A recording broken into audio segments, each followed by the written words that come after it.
News.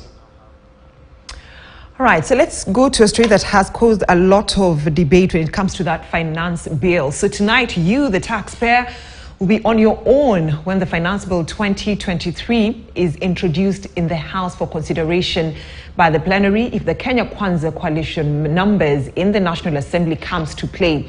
So the coalition, which boasts of over 200 members of parliament, will likely pass the bill, rendering the bill, if not amended, law. As KTN's political affairs reporter Emmanuel Tuna explains, a section of Kenya Kwanza leaders are chest-thumping, saying the bill will be passed as is. The membership of the Kenya Kwanza coalition stands at 179 members, while the membership of the Azimio la Umoja One Kenya coalition party stands at 157 members. This, by implication, indicates that the Kenya Kwanza coalition is the majority party. It is the ruling that since September last year has handed the Kenya Kwanza almost sweeping powers in passing pieces of legislation in both the National Assembly and the Senate.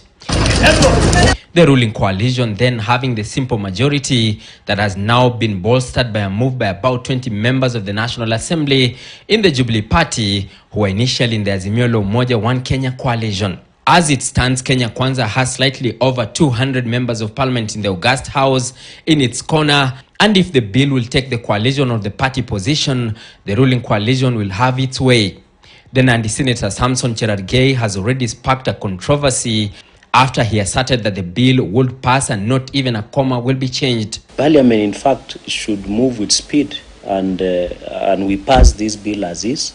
We don't even need to amend even an iota of a comma or amend anything, because we are looking at a budget that is 3.6 trillion Kenya shillings, a deficit of around 800 billion plus. For anyone to say that it will pass without even a comma, it just tells us how unresponsive and unfair they are to the Kenyans. And maybe that's because they know this is going to be a battle in the National Assembly. That is why people in the Senate will speak, because they know it's not their business. The opposition will now be banking on the conscience of the members of the ruling party to shoot down the bill once introduced to the House plenary. If we borrow also, we must be ready for what we call in the 90s structural adjustment program SAPs that were introduced by IMF, like forceful retrenchment, cutting down of rationing of electricity. You know, Azimio, we are voting against it. Now, Kenya Kwanza, there are also very many members. Even if you speak to them themselves quietly, they will tell you they are opposing it. We are now calling upon the National Assembly to stand up and be guided by the principle of consciousness, so that they don't push this agenda on partisan basis.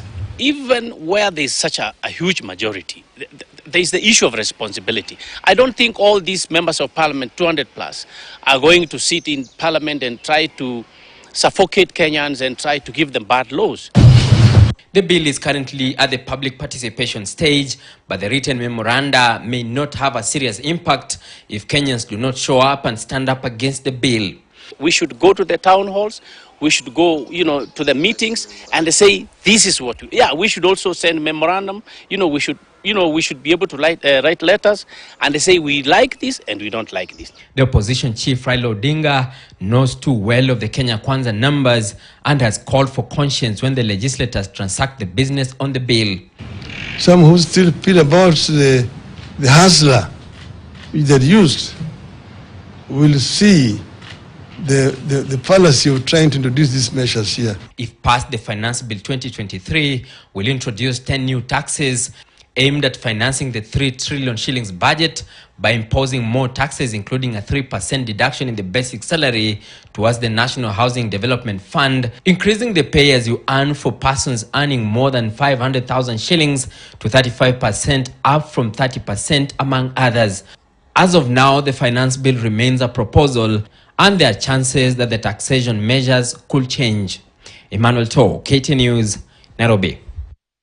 So away from that and making headlines in politics, the bipartisan joint team is set to resume its meeting tomorrow. The committee